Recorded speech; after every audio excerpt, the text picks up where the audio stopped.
గిరిజన సోదరులకు నమస్కారం. చాలామంది మిత్రులు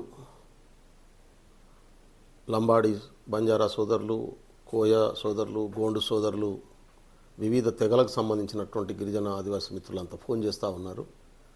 చాలా విషయాల్లో డౌట్లు అడుగుతున్నటువంటి పరిస్థితి ఉంది, చాలా కన్ఫ్యూజన్ ఉన్నటువంటి పరిస్థితి ఉంది. అందుకనే చాలామంది ఆందోళన చెందుతున్నటువంటి పరిస్థితి కూడా ఉంది.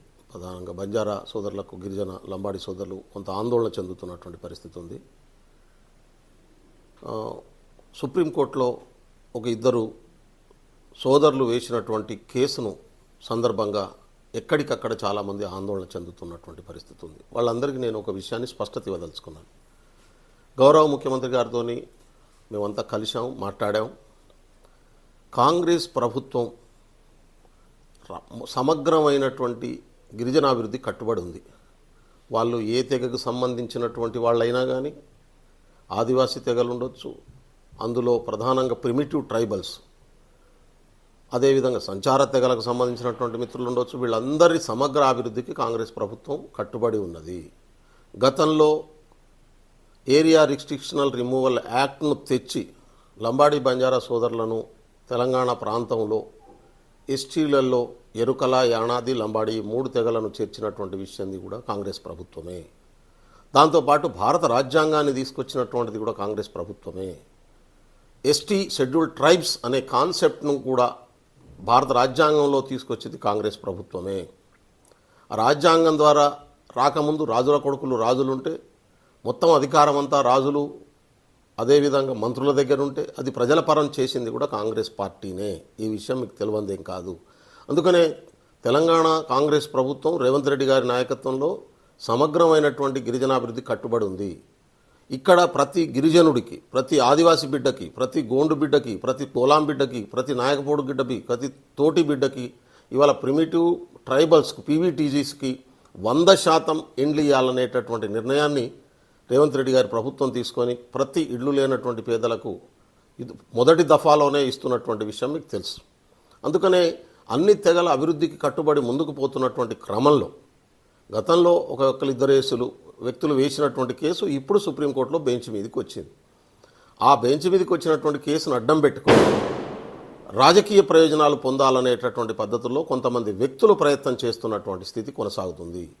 అందులో ప్రధానంగా కాంగ్రెస్ పార్టీ గెలుపులో కానీ, గిరిజనులకు కాంగ్రెస్ పార్టీ వైపు తీసుకురావడంలో కానీ పాత్ర లేనటువంటి కొంతమంది వ్యక్తులు, గిరిజనులు అటు గోండు కోయ తెగకు సంబంధించినటువంటి వాళ్ళు కావచ్చు, ఇటు లంబాడి తెగకు సంబంధించినటువంటి వాళ్ళు కావచ్చు, కాంగ్రెస్ ప్రభుత్వంలో ఏర్పడడంలో ఏ పాత్ర నిర్వహించినటువంటి వాళ్ళు, డైరెక్ట్గా బీజేపీ బీఆర్ఎస్ పార్టీతో ఉన్నటువంటి వాళ్ళు ఇవాళ గిరిజన సంఘాల, ఆదివాసీ సంఘాల ముసుగేసుకొని ఇవాళ మొత్తం గిరిజన జాతిలో వైషమ్యాన్ని సృష్టించేటటువంటి పనికి పూనుకుంటున్నటువంటి స్థితిని ఇవాళ సోదరులందరూ, నా జాతి బిడ్డలందరూ అర్థం చేసుకోవాలని చెప్పి నేను కోరుతా ఉన్నాను.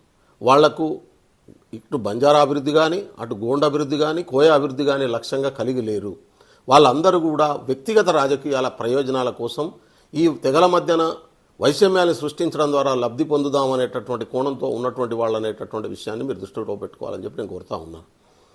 ప్రభుత్వంలో ప్రధానంగా ముఖ్యమంత్రి రేవంత్ రెడ్డి గారి మీద, అదేవిధంగా పంచాయతీరాజ్ శాఖ మంత్రి సీతక్క గారి మీద, అదేవిధంగా గిరిజన నాయకులు, కాంగ్రెస్ పార్టీలో ఉన్నటువంటి గిరిజన నాయకుల మీద, వాళ్ళతో పాటుగా పొంగులేటి శ్రీనివాసరెడ్డి గారి మీద కూడా రకరకాల కామెంట్లు పెడుతున్నటువంటి విషయాన్ని, ఉద్దేశపూర్వకంగానే వాళ్ళని డ్యామేజ్ చేసేటటువంటి ప్రయత్నం చేస్తున్నటువంటి విషయాన్ని కూడా నేను ఈ సందర్భంగా గుర్తు చేస్తూ ఉన్నాను. ఈ వ్యక్తుల ప్రయోజనం రాజకీయ ప్రయోజనమే తప్ప వాళ్లకు జాతి ప్రయోజనాలు కావు అనేటటువంటి విషయాన్ని, ఆదివాసుల ప్రయోజనాలు కావు అనేటటువంటి విషయాన్ని, లేకుంటే బంజారా ప్రయోజనాలు వాళ్ళకు ఇంపార్టెంట్ కావు అనేటటువంటి విషయాన్ని అర్థం చేసుకోవాల్సిందిగా కోరుతా ఉన్నాను. అయితే వీళ్ళు చేస్తున్నటువంటి ప్రచారంలో సామాన్యులు కూడా వాళ్ళకు ఉన్నటువంటి పరిస్థితుల దృష్ట్యా మాకు అన్యాయం జరుగుతుందేమో అనేటటువంటి భయంతో వాళ్ళ ట్రాప్లో కొంతమంది పోతున్నటువంటి పరిస్థితి కూడా ఉంది. నేను చాలా స్పష్టంగా చెప్తా ఉన్నాను, కాంగ్రెస్ పార్టీ విధానం ఈ సమాజంలో ఉన్నటువంటి అన్ని వర్గాల సమగ్రాభివృద్ధి చెందేటటువంటి విధానం. కాంగ్రెస్ పార్టీ తీసుకొచ్చినటువంటి చట్టాల్ని కాంగ్రెస్ ప్రభుత్వం వ్యతిరేకంగా పోదు అనే విషయాన్ని కూడా స్పష్టం చేస్తూ ఉన్నాను. ఆ రోజు ఏ ప్రయోజనాల కోసమైతే ఈ చట్టాలను తీసుకొచ్చిందో వాటిని మరింత బలోపేతం చేసి అన్ని వర్గాలను సమగ్రమైనటువంటి అభివృద్ధి వైపు తీసుకెళ్తుంది. కాబట్టి 1976 చట్టం, దాదాపు 1976 చట్టంలో 2207 గిరిజన తెగల్ని భారత రాజ్యాంగంలో కలిపినటువంటి పరిస్థితి ఉంది. 36 తెగల్ని భారత రాజ్యాంగం నుంచి డిలీట్ చేసినటువంటి పరిస్థితి ఉంది. అది 2/3 మెజార్టీతోని జరిగినటువంటి విషయాన్ని కూడా ఈ సందర్భంగా ప్రస్తావించదలుచుకున్నాను.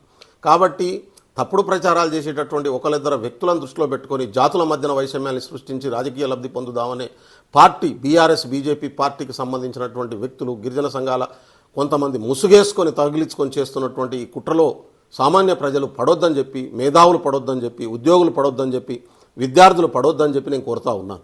ఖచ్చితంగా కాంగ్రెస్ పార్టీ అన్ని తెగల ప్రయోజనాల్ని కాపాడుతుంది, అభివృద్ధికి పూనుకుంటుంది, సమగ్రమైనటువంటి అభివృద్ధికి ప్రణాళికలు వేస్తుంది. ఈ విషయాన్ని గౌరవ ముఖ్యమంత్రి గారు చెప్పారు, సీతక్క గారు చెప్పారు, అదేవిధంగా బలరాం నాయక్ గారు కానీ, రామచంద్ర నాయక్ గారు కానీ, మొత్తం గిరిజన సంబంధించినటువంటి కాంగ్రెస్ ఎమ్మెల్యేలు, ఎంపీలు అందరూ కూడా ఈ లక్ష్యంతో కలిగి ఉన్నారనేటటువంటి విషయాన్ని నేను ఈ సందర్భంగా మీ దృష్టికి తీసుకురాదలుచుకున్నాను. కాబట్టి సామాన్య గిరిజనులు బిడ్డలు, లంబాడి బిడ్డలు కానీ, బంజారా బిడ్డలు కానీ, విద్యార్థులు కానీ, యువకులు కానీ, గోండు కోయ బిడ్డలు కానీ మీరు ఆందోళన చెందాల్సినటువంటి అవసరం లేదు. మీ అభివృద్ధికి ఈ రాష్ట్ర ప్రభుత్వం కట్టుబడి ఉందని చెప్పి ఈ సందర్భంగా నేను మీ దృష్టికి తీసుకొస్తున్నాను.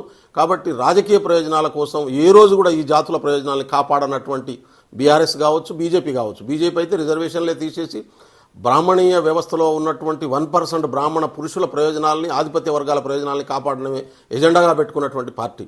ఇవాళ ఏంటంటే గిరిజన తెగల మధ్యన 2 గ్రూపులు క్రియేట్ చేస్తే ఒక గ్రూపును మేము రాజకీయంగా వాడుకోవచ్చు అనేటటువంటి ఊహాజనితమైనటువంటి పద్ధతిలో క్రియేట్ చేస్తూ ఉన్నారు. ఇది దృష్టిలో పెట్టుకోవాలి. వాళ్ళ రాజకీయ ఎత్తుగళ్ళు, రాజకీయ కుట్రలు, కుతంత్రాలు ఈ జాతికి అభివృద్ధికి అడ్డంగా ఉన్నటువంటి విషయాన్ని మనం గుర్తు చేసుకోవాలి. ఇవాళ 34 సంవత్సరాలుగా ఉత్తరప్రదేశ్ను బీజేపీ పార్టీ పాలిస్తున్నది. కానీ అక్కడ గోండ్లకు ఇవాళ ఎస్టీ సర్టిఫికెట్లు ఇవ్వకుండా అడ్డుకుంటున్నది బీజేపీ ప్రభుత్వం అనే విషయాన్ని మనం గుర్తుపెట్టుకోవాలి. అదేవిధంగా ఛత్తీస్గఢ్లో అక్కడ నుంచి పారిపోయి మన దగ్గర పంపిస్తున్నటువంటి పరిస్థితి మనం గుర్తుపెట్టుకోవాల్సినటువంటి అవసరం ఉంది.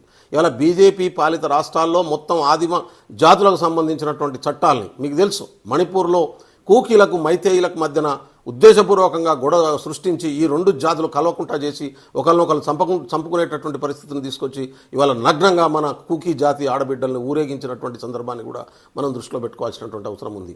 బీజేపీ రాజకీయ విధానం, బీజేపీకి పునాదిగా కలిగినటువంటి ఆర్ఎస్ఎస్ రాజకీయ విధానం ఈ జాతులకు రాజ్యాంగంలో ఉన్నటువంటి 5-6 షెడ్యూళ్ల ద్వారా వచ్చినటువంటి అన్ని హక్కులు తీసేయాలనేటటువంటి కుట్రపూరితంగా పోతుందనేటటువంటి విషయాన్ని మనం అర్థం చేసుకోకపోతే వాళ్ళ సంస్థలలో మనం చేరి పనిచేయడం, మన కాళ్ళను మనమే నరుకోవడం, మనం శాశ్వతంగా బానిసలుగా మారేటటువంటి వాళ్ళ రాజకీయ వ్యూహానికి మన జాతులను బలి చేసినటువంటి వాళ్ళం అవుతాం అనేటటువంటి విషయాన్ని కూడా ఉద్యోగ మేధావులు, విద్యార్థి మేధావులు, ఈ సమాజంలో చైతన్యవంతమైనటువంటి వాళ్ళందరూ కూడా అర్థం చేసుకోవాలని చెప్పి నేను కోరుతా ఉన్నాను.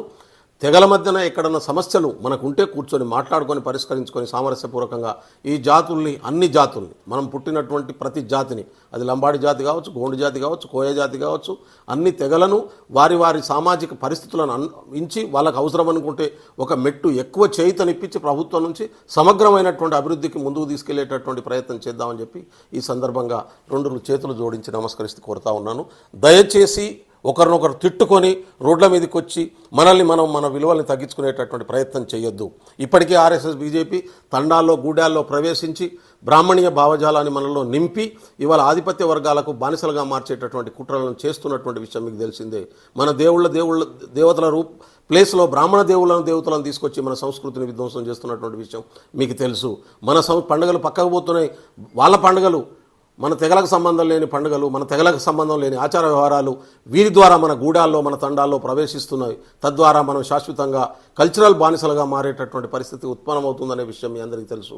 అది మరింత బలోపేతం చేయడం కోసమే ఇవాళ జరుగుతున్నటువంటి ఈ రాజకీయ కుట్రను అర్థం చేసుకోవాలని చెప్పి కోరుతా ఉన్నాను. కాబట్టి దయచేసి సామరస్యపూర్వకంతో ఉండండి. గౌరవ ముఖ్యమంత్రి గారు, రాష్ట్ర క్యాబినెట్, కాంగ్రెస్ ప్రభుత్వం పూర్తిగా గిరిజనుల పూర్తిస్థాయి, ఆదివాసీ పూర్తిస్థాయి అభివృద్ధి కట్టుబడి ఉందనేటటువంటి విషయాన్ని ఈ సందర్భంగా గుర్తు చేస్తా ఉన్నాను.